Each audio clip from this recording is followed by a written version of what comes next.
Magandang umaga sa inyong lahat. Ang tatalakayin natin sa araw na ito ay patungkol sa mga saray ng pananagisag mula sa liham ni Pinay. Isang pagbasa sa tula ni Ilinia S. Mabanglo. Ngunit bago po tayo magsimula, nais ko lamang magpakilala. Ako nga po pala si Binibining Christine Joy T. Clemeno, nagmumula sa BSE 2F. Ang una natin tatalakayin ay ang tula na kanyang isinulat. Ito ay ang liham ni Pinay mula sa Singapore. Ang liham ni Pinay mula sa Singapore, isang tula ni Ruth Ilinia Mabanglo. Ito ay naglalahad ng mga karanasan at damdamin ni Pinay, isang overseas Filipino worker o OFW, na nagtatrabaho bilang domestic helper sa Singapore.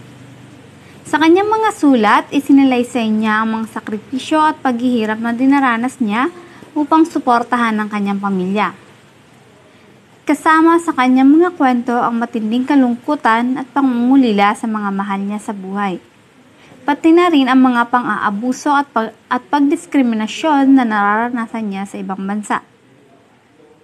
Ngunit sa kabila ng lahat ng ito, ipinapahayag din ni Pinay ang kanyang mga pangarap at pag-asa para sa mas magandang kinabukasan ng kanyang pamilya. Ang pagmamahal niya sa kanyang mga anak at asawa ang nagbibigay sa kanya ng lakas upang mapatuloy sa buhay. Sa kanyang mga liham, mararamdaman ang kanyang katatagang at determinasyon, gayon din ang kanyang malalim na pagmamahal at pag-aalala para sa kanyang mga mahal sa buhay. Nagbibigay siya ng payo tungkol sa kahalagaan ng edukasyon at mabuting asal. Nagpapakita ng kanyang pagnanais na mapabuti ang kalagayan ng kanyang pamilya kahit siya ay nasa malayo. Ang tula na ito ay isang makabagbag damdaming pagtalakay sa mga karanasan ng maraming OFW na nagbibigay diin sa kanilang mga sakripisyo at kabayanihan sa ngalan ng kanilang mga mahal sa buhay. Si Pinay ay nagsulat ng kanyang tula na naglalaman ng kanyang mga karanasan bilang isang OFW. Ito nga ay ang liham ni Pinay mula sa Singapore. Si Mabanglo ay tinuturing na pinakamabungang nagsusulat ng tula sa Pilipino. Hinangaan rin ito dahil sa pagkamit niya ng iba't ibang parangal, isa na rito ang Hall of Fame sa Palangka. Masasabi rin na kapwa kalipu ng mga liham ni Pinay, 19 na po, at anyanya ng imperialista, 1978, ang dalawang panulukang bato na maiisa ang hubog ng kanyang pagkamata. Kabilang sa unang dalawang nasabing kalipunan, ang tulang liham ni Pinay mula sa Singapore. Animoy alusyon yaon sa malagim na sinapit ng gaya ni Nina Flor Contemplacion at Delia Maga sa Singapore. Ngunit dapat idiing na unang nalathala ang tula ni Mabanglo noong 1987 bago pumutok ang alingas-ngas sa Singapore. Ang naturang tula ay na masasabing bahagi ng salamin na ibig ipamalas ng Makata. Ang salaming nagbubunyag sa katotohanan ng babaeng bilang anak, ina at inang bayan. Ginamit sa nabanggit na tula ni Mabanglo ang pamamaraang tila pagkata ng isang mahabang liham. Ang ganitong taktika ang ginamit din at pinatanyag ni Ariel Dem. Sa liham ni Pinay mula sa Singapore, ang pagkasangkapan ni Mabanglo sa liham at babaeng OFW bilang kapwa talinghaga at daluyan nito ay maaaring maipaliwanag kung uuriin ang paraan. At ang saray ng pananagisag na ginamit sa buong lawas ng pagtula. Susubukin sa panunuring ito na baklasin at titigan ng isa-isa ang mga sagisag at pananagisag na taglay ng buong balangkas ng tula upang higit na maunawaan ang sapot ng mga pahiwatig nito. Kung inyong naintindihan, ang liham ni Pinay mula sa Singapore ay isang tula na isinulat ni Ruth Ilinia Mabanglo. Ang tula ay naglalaman ng mga liham ni Pinay, isang overseas Filipino worker o OFW na nagtatrabaho sa Singapore para sa kanyang pamilya na naiwan sa Pilipinas. Sa mga liham na kanyang isinulat, isinisalaysay niya ang kanyang mga karanasan at damdamin habang nagtatrabaho sa ibang bansa. Sa mga pangunahing kanyang naranasan na nailarawan niya sa kanyang tula, isa na rito ang sakripisyo at paghihirap. Ibinabahagi rin ni Pinay ang mga sakripisyong ginagawa niya upang matustusan ang mga pangangailangan ng kanyang pamilya. Binabanggit niya ang mga pisikal at emosyonal na paghihirap na kanyang dinaranas, kabilang ang pangungulila at pakikibaka sa isang banyagang lugar. Sa kabila ng mga hamon, ipinapahayag rin ni Pinay ang kanyang mga pangarap para sa mas magandang kinabukasan ng kanyang mga anak. Patuloy siyang umaasa na ang kanyang pagtatrabaho sa ibang bansa ay magbibigay daan sa mas maginhawang buhay para sa kanyang pamilya. Malinaw rin na naipakita ng mga liham ang matinding kalungkutan at pangungulila ni Pinay sa kanyang mga mahal sa buhay. Ang kanyang mga sulat ay nagiging paraan upang maibsan ang kanyang lungkot at maipahayag ang kanyang pagmamahal at pag-aalala sa kanyang pamilya. Ipinapakita ni Pinay ang kanyang katatagan sa kabila ng mga pagsubok. Ang kanyang determinasyon at lakas ng loob ay nagiging inspirasyon upang magpatuloy siyang magsikap para sa kapakanan ng kanyang pamilya. Punong-puno ng pagmamahal at pag-aalala ang mga liham ni Pinay para sa kanyang pamilya. Ipinapayo niya ang kahalagahan ng edukasyon at mabuting asal. At ipinapahayag ang kanyang pagmamalasakit sa bawat miyembro ng kanyang pamilya. Yun lamang po ang tungkol sa ang liham ni Pinay mula sa Singapore. Maraming salamat. Sagisag bilang sa labid ng lohika. Mga saray ng pananagisag mula sa liham ni Pinay. Isang pagbasa sa tula ni Elaina S. Mabanglo ni Roberto T. Anuevo. Umiinog ang liham ni Pinay mula sa Singapore. Hingi sa mga kinatalogong karanasan ng masasabing mga OFW na nagtutungo hindi lang sa Singapore kundi maging sa ibang bahagi ng mundo upang makapagtrabaho at kumita ng salapi. Isang Pinay na nangangarap na makapag-asawa ng isang banyagang makahango sa kanya sa hirap. Sa kasamaang palad ay naging alila si Pinay at tumanas ng mabibigat na trabaho mula sa kanyang amo. Bagaman nakapagpapadala siya ng salapi sa kanyang iniwang mga kamag-anak sa Pilipinas. Hindi maaalis ang kahinaan ng loob ng mga OFW ngunit mas nananalig na bigyan ng sapat na lakas para maipagpatuloy ang trabaho. Nilisan ng Pinay ang sariling bansa dahil sa mga sumusunod. Una ay ang kahirapan. Pangalawa ay makaahon sa hirap. Nang matupad ng Pinay ang pangarap na makapag-ibang bansa, hindi naman malinaw kung saan siya makapupunta, sa kaginawahan ba o sa kahirapan. Walang tiyak na paroroonan. Bago umalis ang isang OFW ay malinaw sa kanya kung saang bansa siya hihimpil, kung anong uri ng trabaho ang naghihintay sa kanya, kung anong kultura ang naghihintay sa kanya at kung ano-ano pa. Sa madaling sabi ay dadaan siya sa anumang pagsubok dito pa lamang sa Pilipinas. Inihahalin tulad ang isang OFW sa pagsusulsi at sunog pakpak. Ang pagsusulsi ay nagpapahiwatig ng pagtatangkang maisaayos ang natastas o nabutas na anyo nang mapanatili ang dating pag-iral ng isang bagay o pangyayari. Ang kombinasyon ng pagsusulsi at sunog na pakpak ay may hinuhang marupok na paglalapat ng tayutay. Sa tula ni Mabanglo, nakamit ng persona ang kaniyang pangarap na makapangibang bansa. Pagkaalila ang hinantungan ng persona. Pagkabusabos ng kanyang pagkatao dahil sa pagiging katulong at yaon ang hindi niya matanggap. Gayong isinasaad niyang itinakwil niya ang sarili at wala siyang naabot na mataas na edukasyon. Isang kabalintunaan ito na dapat tuklasin at kinakailangan marahil ng panibagong bahagdan ng pananagisag upang masapol yaon ng mambabasa. Ang gayang daloy ng lohika ay isa pang dapat mapagtuunan ng pansin. Ang pagiging katulong o domestic helper ang hindi matanggap ng persona. Ang pagtatrabaho sa malinis na paraan ay isang katangiang kahanga-hanga. Kung babalikan ang winika ni Jacinto, ang paggawa ay kabaliktaran ng layaw. Tumutukoy din ang una sa pagkamit ng kadakilaan dahil nakapagpapalakas ito ng isip, loob at katawan.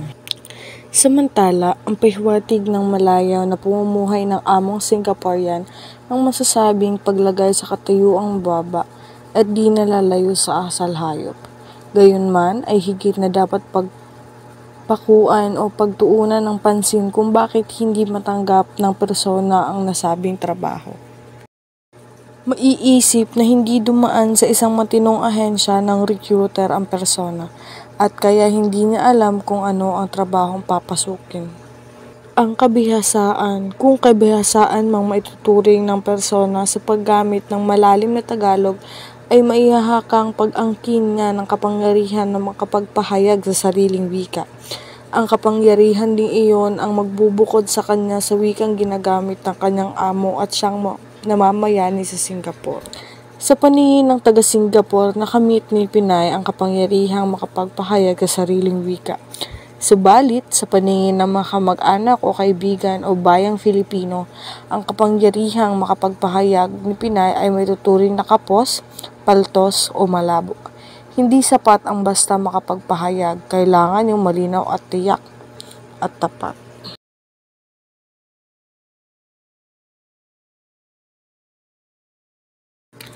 Ang persona ay walang pasubaling pakikipagsapalaran ang kanyang buhay sa Singapore upang kumita ng salapi, subalit ang ipakipagsapalaran ang mga halik at yakap ng kaanak ay nag-iiwan ng tanong, kaugnay ng naturang pananagisag ang lamtay na pag-ibig o pagtataksil ng palihim ng OFW sa kanyang kamag-anak. Kinudyukan ng pangarap na umunlad ang persona at naguminhawas na harap ng bumuhay. Higit pang mabubunyag ang pagkatalusaling ng gawi ng persona dahil pangarap din niyang mahina ang kalooban, ang katauhan at ang kabuuan bilang Pinay na OFW o kung hindi nababaliw ang persona dahil kahit banggitin niya ang kanyang pangarap, ang pangarap ay nananatiling hungkag, malabo at walang direksyon kaya mahirap abutin. Sa kabila ng lahat, kahanga-hanga ang intensyon ng persona na magpadala ng salapi para sa kanyang mga kamag-anak. Maisasantabi ang mga sumusunod. Una, sa kabuang madanas ang material na luho. Ikalawa, sa mahigpit na pag-iingat ng salapi. At ikatlo, sa mga kinikimkim at nililihim na hangarin. Ang pagnanasang sumabay ang persona ng tibay ng lungsod ay kagilas-gilalas. May hinuhang si Pinay na umalis sa Pilipinas ay hindi na ang dating Pinay nakakilala ng kanyang kaanak. Nabubura ang kaakuhan ni Pinay at ang natitira ang lungsod ng Singapore na kanyang pinagtatrabuhan. Dagdag pa, maglalaho tiyak ang OFW ngunit na natili ang lungsod. Maunlad man o hindi habang naririyan ang pangangailangan magtipon sa isang lunan ng mga mayayaman. Ang paglahok ng sugatan ng ngiti, duwag na takot at duwag ng pangarap. Ang lisanin ng persona ang sariling bansa ay tatlong tayuta na may hinuhang pahiwatig din ang simula at pagkabiyak ng katotohanan ng persona. Ang isa ay pag-ibig manatili na kinakahalakhang lupaing malapit sa puso niya, ngunit salat naman iyon sa material na kaginawaan. Samantalang ang ikalaway umaasa sa pinangakong material na kaginawahan ng banyagang lupain, ngunit nagsasaad naman ang pagdanas ng persona ng mabigat o natungkulin o pasanin. Kung mayroong mang maganda sa tula, yaon ay walang pasubaling ang paglalahok ng kirot, takot at pag-asa na pawang mga talinghagang iwan ni Pinay sa alaala ng mga tao na pinatutungkulan ng liham.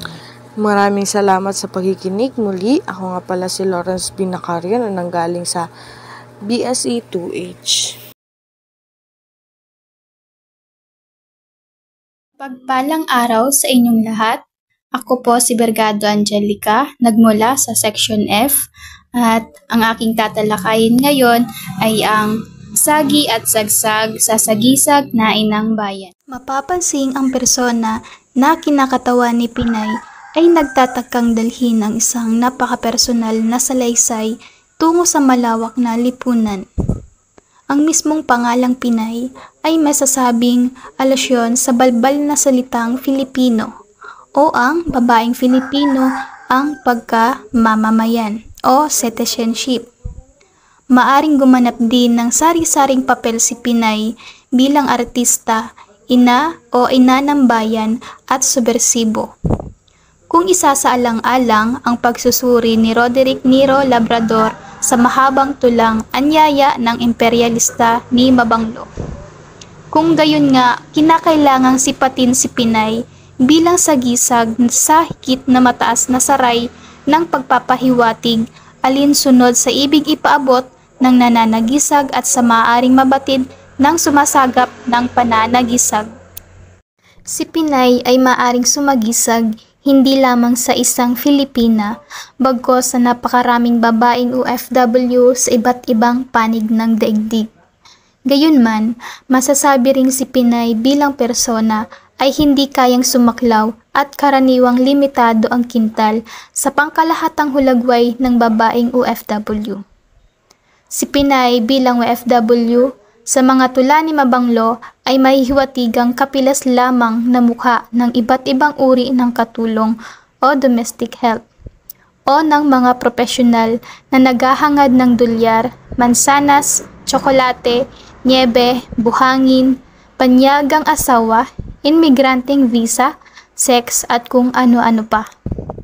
Ang OFW na palaging api at kawawa, ngunit malakas ang loob at pangangatawan, ang mapaghanap ng ginhawa at tagumpay sa buhay, ang dakilang mapagsapalaran sa ibayong dagat, ang ipinagmamagarang bagong imahin ng bayani ng bansa, at ang mapanggulat na inang bayan na dumurukit sa sarili upang mabuntis ng mag-isa at magluwal ng kalayaang pangkasarian, pampolitika at pangkasaysayan. Pinakamatingkad sa lahat ang pagtatampok sa panlahatang Pinay bilang sagisag na inang bayan.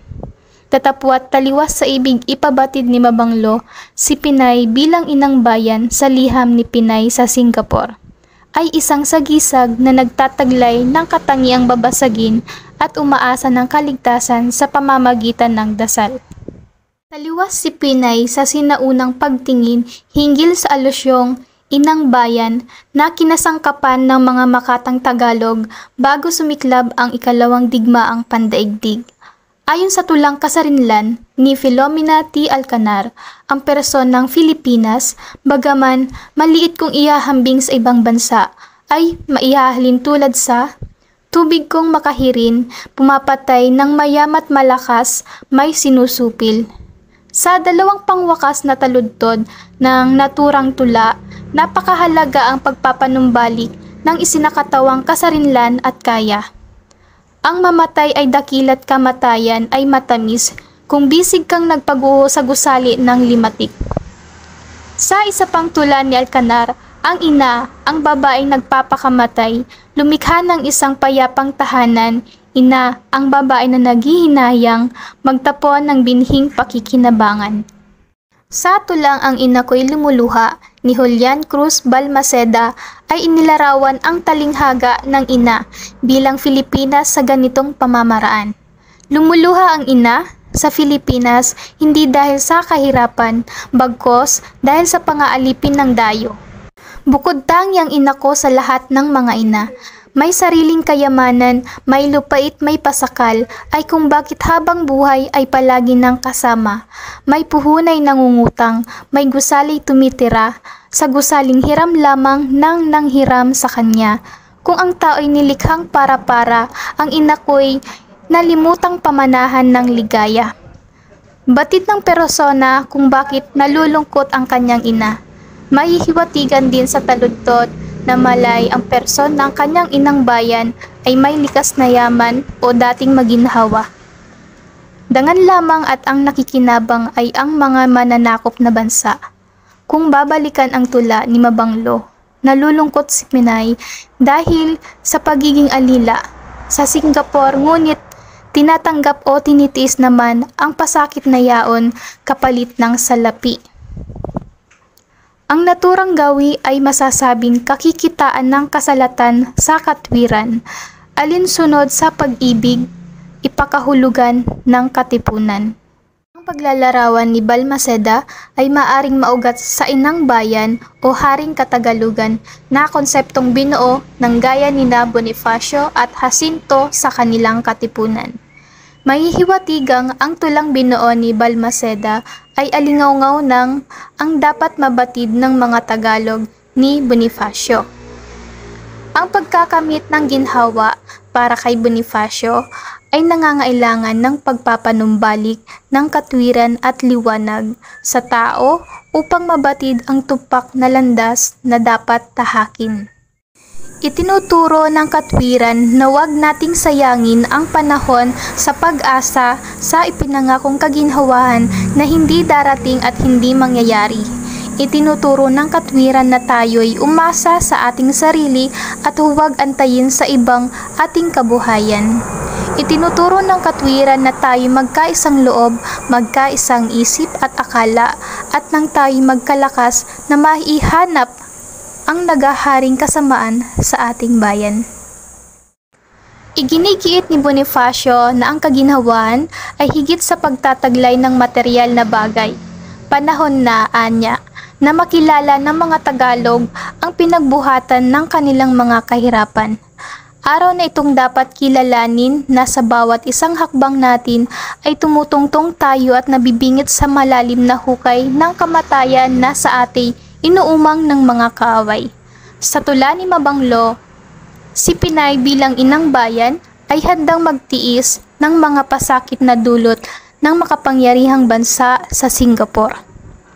At ang kalabuan ng pangarap ni Pinay na maihinuhang nakasalig sa materyal na kaginhawaan ay pagkabalaho sa karimlan at kawalan ng bait.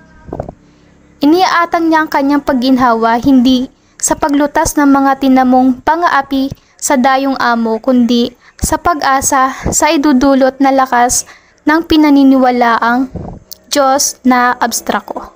O dili kaya'y sa pagsalalay sa panaginip na animoy walang katuparan. Sa katipunismo, ang kaginawaan ay maaring makamit dito sa mundo at hindi sa kung saang kalangitan. Bukod pa rito, ang katwiran na maiaalap sa pagkatao ni Pinay ay nasasagkaan ng kawalan ng kalayaan. At para kay Jacinto, ang katwiran at kalayaan ay magkasanga at nakasalig ang una sa ikalawa. Madalas namang mangyari na ang kalayaan ay sinasakal ng mali at bulag na pagsampalataya ng mga laon at masasamang ugali, at ang mga kautosang udyok ng mga akalang palamara. Kung kaya, may katwiran ay dahil may kalayaan. Ang kalayaan nga ay siyang pinakahaligi at sinumang mga pos na sumira at pumuwing ng haligi at upang maigiba ang kabahayan ay dapat napugnawin at kinakailangang lipulin. Sentral sa ideolohiya ng katipunan ang konsepto ng liwanag at dilim. Bukod sa dalawa, higit pa umanong mag-ingat sa ningning na nakasisira ng paningin at nagdudulot ng maling pagsasampalataya. Sa tula ni Mabanglo, ang Singaporeang dolyar ang maaaring sumagisag sa nakabubulag na ningning at hindi sa katotohanan ng paglaya ni Pinay bilang personang OFW. Ang inaasahang materyal na luho gaya ng paliligo sa pabango, masasarap na pagkain at paglalakwatsa sa parke ay maaaring pumuno rin sa pananagisag na ningning. Maselan ang mga makatang Tagalog na maituturing na katipunista gaya ni na Ramos, Pedro Gatmaitan, Balmaceda, Regalado, L.K. Santos, De Jesus, Hernandez at Colantes sa paghawak ng gayong diwain. Parang tinagtiyap ng tadhana ang pagkasangkapan nila ng mga konsepto at salitang pangkatipunan sa kani-kanyang mga tula. Halimbawa, papabor sina Ramos, Santos, Colantes at Hernandez sa panig ng mga manggagawang nagwewelga at itataguyod ang konsepto ng esensya ng paggawa na pinalawig ni na Bonifacio at Jacinto. Samantalang tinutuligsa rin ang negatibong layaw na ipinangalandakan ng mayayaman at hindi naman pinakapangunahing kailangan sa pag-iral ng isang tao. O kaya'y mayahalimbawa ang tulang Lider Obrero ne de Jesus na masisting tinutuligsa ang pagkabalat kayot, mapanggamit na organisador ng mga manggagawa na may layong kalakalin ang hanay ng mga ito upang maging popular ang sarili sa politika, puhunan at paggawa. Samantalay, ang Singapore ay maaaring sumagisag sa anumang bansang maunlad. Ang sentro ng kaginhawaan at pagmamalabis, ang bukal ng diskriminasyon at pambubusabos, ang hanggahan ng maningning na tagumpay o ng balighong pangarap. O kaya'y ang maliit ngunit maunlad o mapagmataas na bansang naging sangay ng dambuhalang network ng mauunlad na bansa na pilit pinangingibabawan ang mga dukhang bansa. Ang Singapore bilang talinghaga ay lumalantad na aktibong tagapagdala ng sitwasyon. Ang tagapagdikta hinggil sa maaring tamuhing ginhawa ng persona sa tula. Ang Singapore, sa tula ni Mabanglo, ay masasabing pinagsasanga lamang sa tauhang among mapang-api kay Pinay. Singapore din ang bulag na pinagsisilbihan ni Pinay bilang inang bayan kapalit ng kinakailangang salapi. Ang pagpailalim kung gayon ni Pinay sa Singapore ay simula ng pagsusuko niya ng taglay na laya at ang kawalan ng laya ay magdudulot naman ng pighati. Maaring tingnan din sa aggulong ang pighati ni Pinay ay naiibsan, kahit bahagya habang tumatanggap siya ng karampatang salapi. Tanggalin ang salapi at makaasa marahil ng pagbalikwas ni Pinay laban sa kanyang amo o ng inang bayan sa Pilipinas laban sa Singapore. Ang Pilipinas, sa kabilang dako, ay inilarawang lunan ng karukhaan, halimbawa mulang trabaho hanggang edukasyon. Si Pinay ang maglalantad nito at nagsakatawan ng kawalang kapangyarihan ng babasaging bait ng mababaw na pangarap. At si Pinay bilang inang bayan na maituturing o itinuturing ang sarili na mababa ay nakapagtatakang nagnanais na pumantay sa kalagayang mataas ng mayamang bansang gaya ng Singapore. Sa tula, si Pinay ay lumalantad na pasibo sa kanyang sitwasyon, hindi gagawa ng sariling pamantayan si Pinay at hindi sisipating iba ang kanyang daigdig sa daigdig ng mga dayo.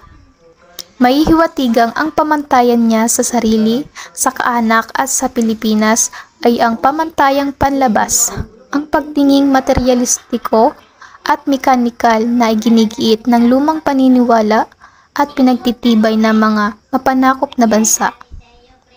Pangaral nga ng makatang Ismael C. Almazar, huwag kang malungkot kung ikaw may dukha at nabubuhay kang api kulang pala. Dukha man ang tao't may pusong dakila, higit sa mayamang sakim at masiba. Sa unang malas, ang pagpasok ni Pinay sa banyagang lupain ay pagtatangkang takasan ang karukhaan na kanyang nararanasan sa sariling bansa. Kaugnay nito, pwede ring sipatin ng kolektibong hulagway ni Pinay bilang OFW ang sumasalakay at nagtatangkang agawin ang puok ng kapangyarihang isinakatawan ng Singapore at ng Singaporeang employer. Subalit ang banyagang lupain ang makapagdidikta ng mga patakarang dapat pagsumunda ng persona upang masabing nagtagumpay nga siya. Sa tula, ang pagpapaloob ni Pinay sa Singapore ay pagkagat sa pain at pagkabitag sa pangaalipin. Ito ang nagbabadya ng pagkabiyak ng katauhan ni Pinay. Ang isa'y malayang aninong na iwan sa loob ng Pilipinas at ang ikalaway hulagway na umiiral at humihingi ng paglaya doon sa loob ng Singapore. Kung hihigitin pa ang mga pahiwatig, si Pinay din ang magiging ekstensyon ng kawad ng pambubusabos at diskriminasyon ng among Singaporean. Samantalay, masisipat naman ang amo na umihigop ng kapangyarihan sa kabuang bukal ng yamang ekonomiko, panlipunan, pampolitika ng Singapore.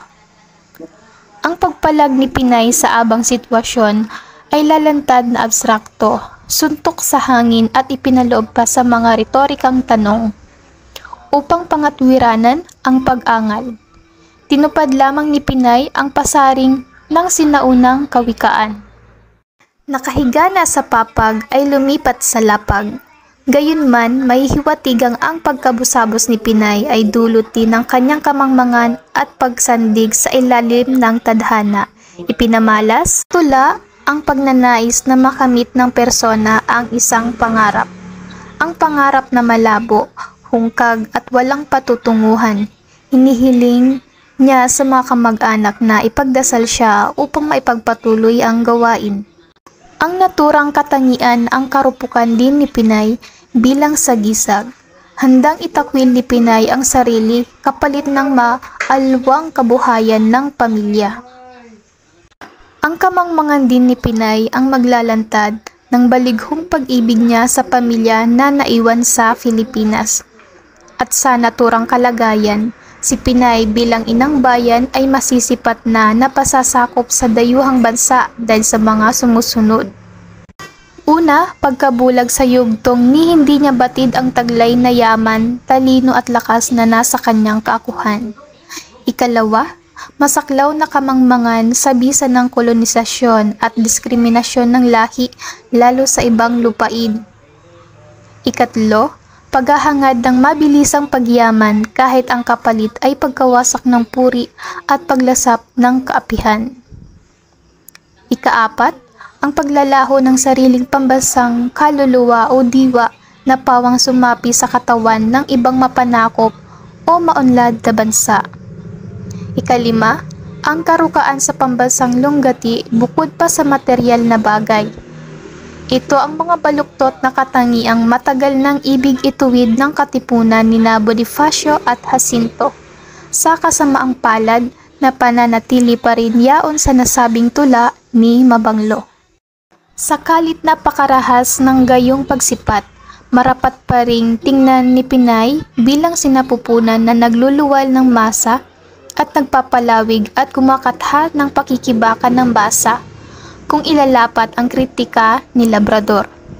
Na bagaman kinakailangang danasin ni Pinay ang kasalukuyang pang-aapi at pagpapahirap, susupling sa kanyang mga palad ang mga sandata laban sa pang-aapi. At sa kanyang mga palad din makatatagpo ang masa ng inaasam nitong kalayaan. Sa ganitong pagkakataon, si Pinay bilang sinapupunan ay baog at hungkag. Paanong susupling ang sandatang mapagpalaya sa palad ni Pinay kung mismong si Pinay bilang persona sa tula ay handang magpaalila para lamang sa materyal na kaginhawaan ng buhay? Kung wala siyang pakialam kung itakwil ang pagkatao, pagkamamayan, pagkabansa, basta lamang makamit ang inaasam na salapi o luho, kung malabo ang kanyang pinagtutuunang pangarap at palaasa sa Diyos na magpapatibay sa kanya, napakarupok na hulagway at sagisag si Pinay, at ang kanyang kalayaan at ang kalayaan ng kanyang mga kaanak at ng Pilipinas ay marapat lamang umabot sa pantas ng katyang naunsyaming karunungan. Hindi gumanap ng pangunahing papel si Pinay bilang mapagpalaya sa tula, bagkos ibang kaakuhan ang may hinuhang gaganap niyon para sa kanya.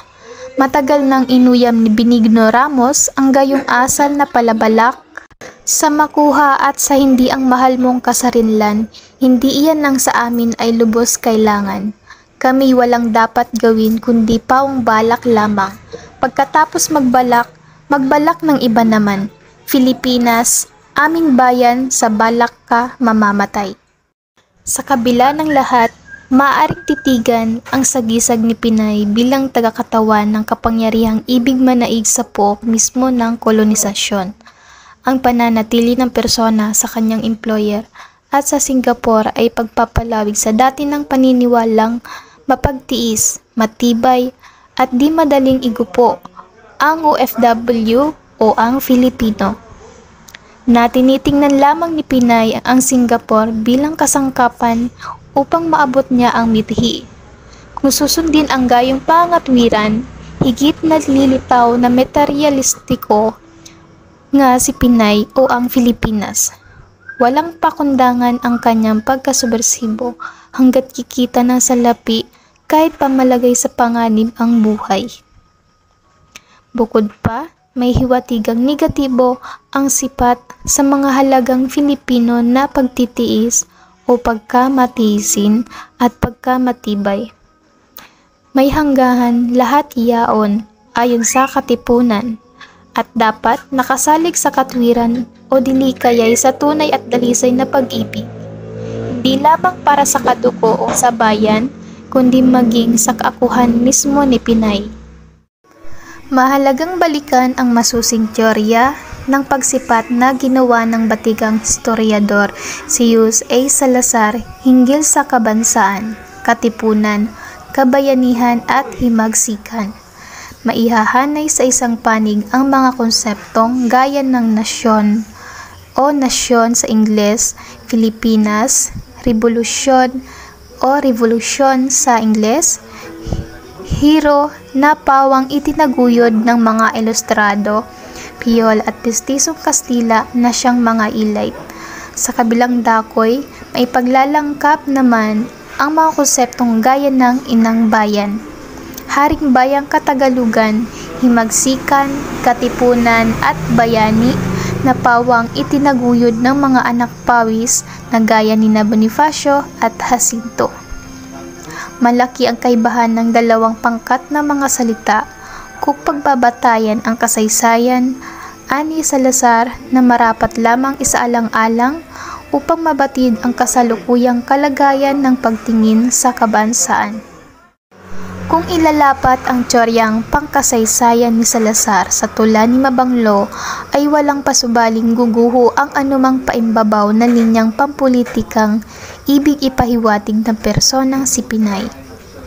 Si Pinay ay may hinuhang supling ng mga diwang iisa ang pinaroroonan na nasa banyagang gahom na pampulitika at pang-ekonomiya ang kaligtasan ng bansa o OFW na nasa pagpailalim sa iilang may kaya ang kaligtasan ng mga dukha na sinisipat ang Singapore gaya ng dating pagsipat sa Espanya, Amerika at Japan na pawang pinaniniwala ang makapagsasalba sa Pilipinas na ang kalinangang inangkin ni Pinay ay kalinangan ng tagalabas imbis na inang bayan o sa Pilipinas na maiisipan lamang marahil ni Pinay ang kung anong revolusyon kung nagsimula na't lumaganap ang himagsikang itinaguyod ng mga kapwa niya anak pawis doon sa sariling bayan.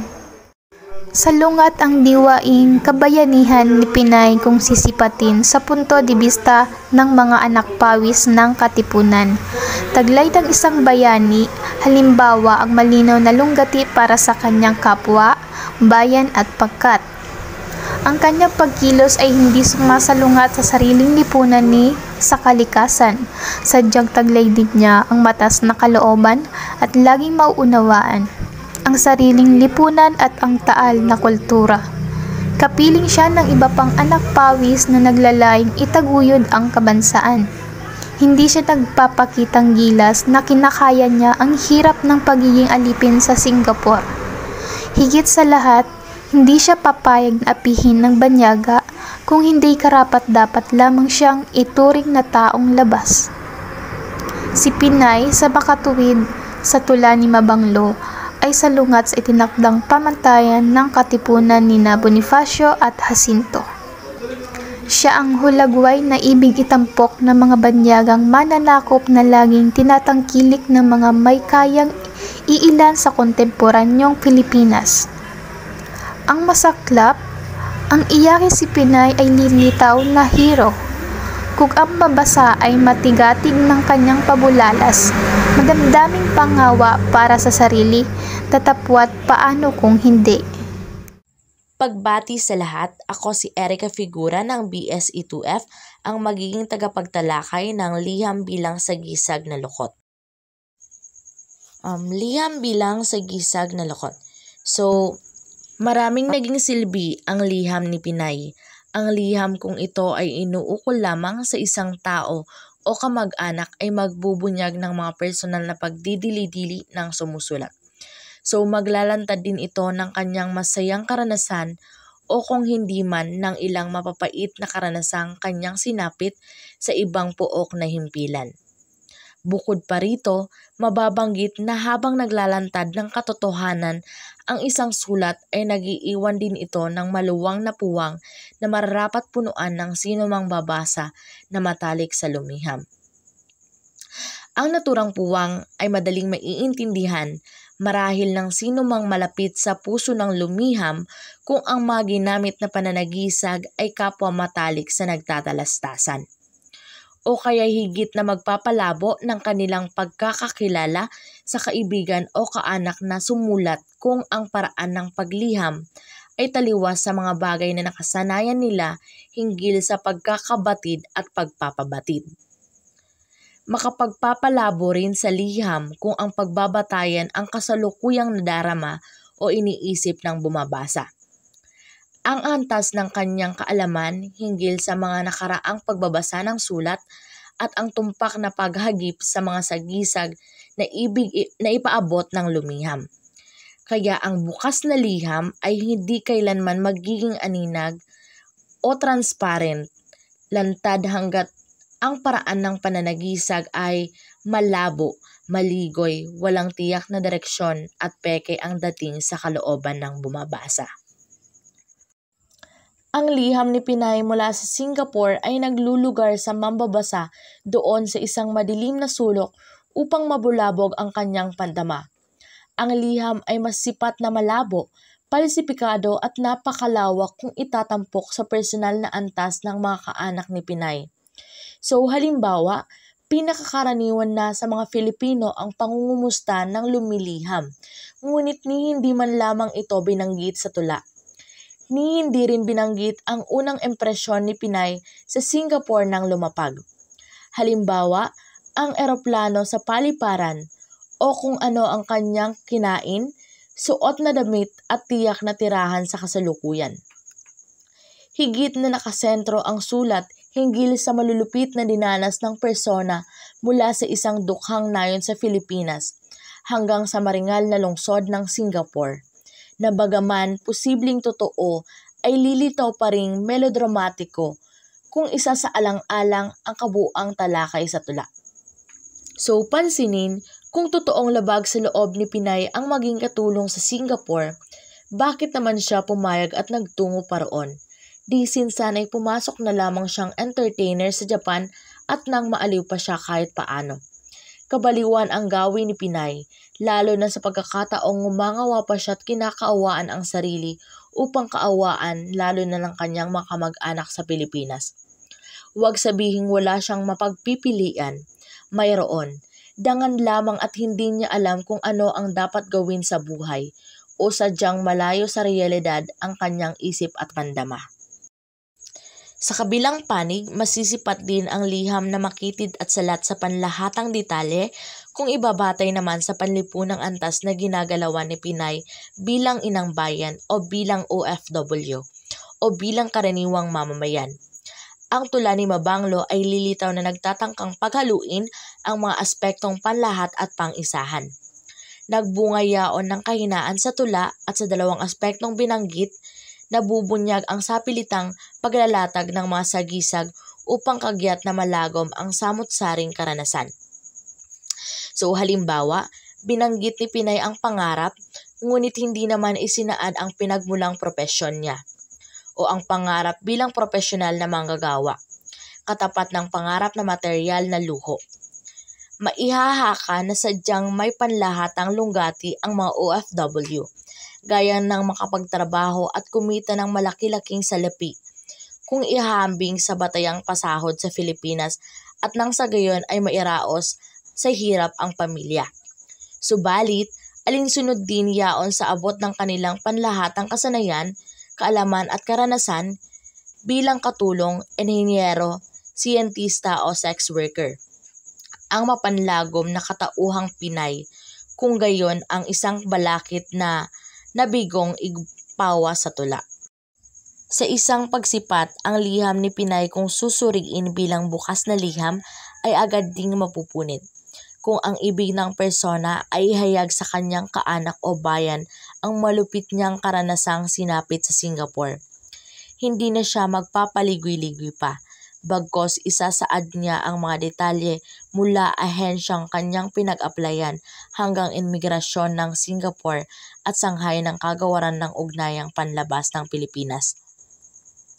Ang panluloko sa kanya ng among Singaporean mula pasweldo hanggang paglabag sa kasunduang nilagdaan sa oras ng sapat na pamamahinga ng empleyado matapos magampanan nito ang trabaho.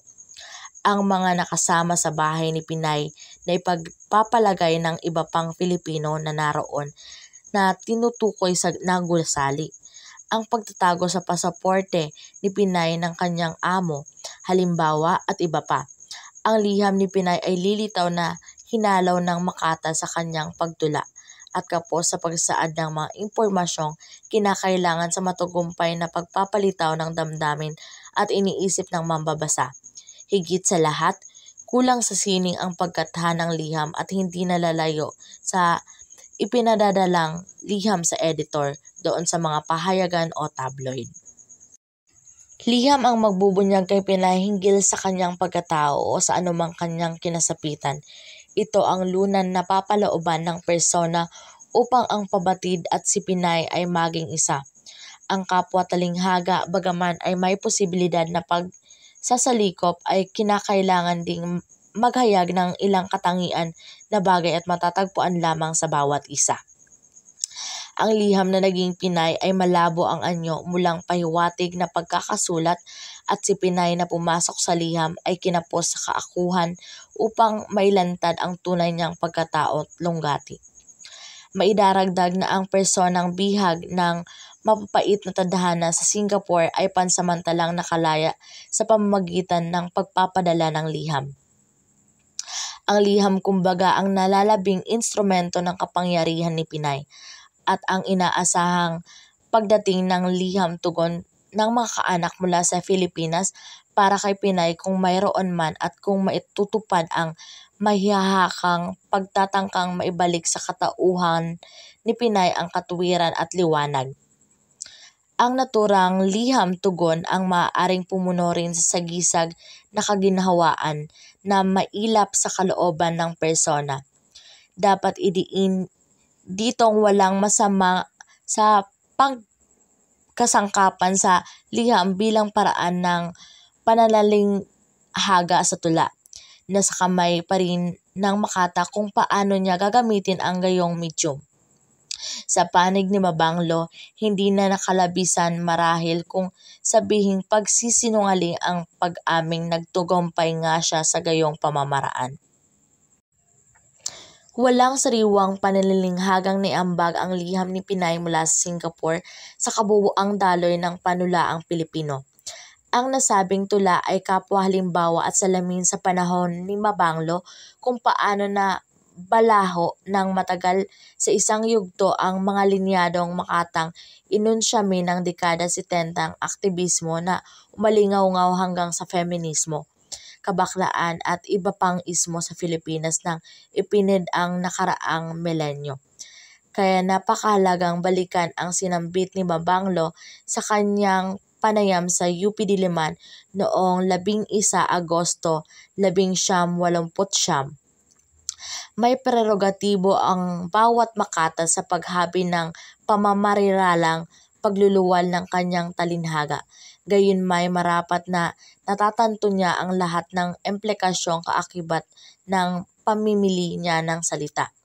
Ang pagtula ay hindi basta pagsalpak ng mga salitang bubuo ng taludtod na kapag kuway magiging saknong. May pananagutan ang Makata sa kanyang talinhaga. Totoong may pananagutan ang Makata sa kanyang sining o sa talinhagang kinasangkapan niya sa pagbubunyag ng diwain at pagtula. Napakahalaga rin ang pagsasaalang-alang sa maingat na paggamit ng mga salita. Anumang wika ang pinagbatayan nito, kung susundin ang naturang puwetika ni Mabanglo, walang pasubaling malinaw na halimbawa ang liham ni Pinay mula Singapore. Kung paano pumiglas, humuhulagpos palayo sa mga palad ng Makata ang mga salitang talinhaga. Isang parikala na marahil ang gaya lamang ni Ilinya S. Mabanglo ang makakapaglinaw ng tapat. At dyan na po nagtatapos ang aking pagtatalakay. Maraming salamat po.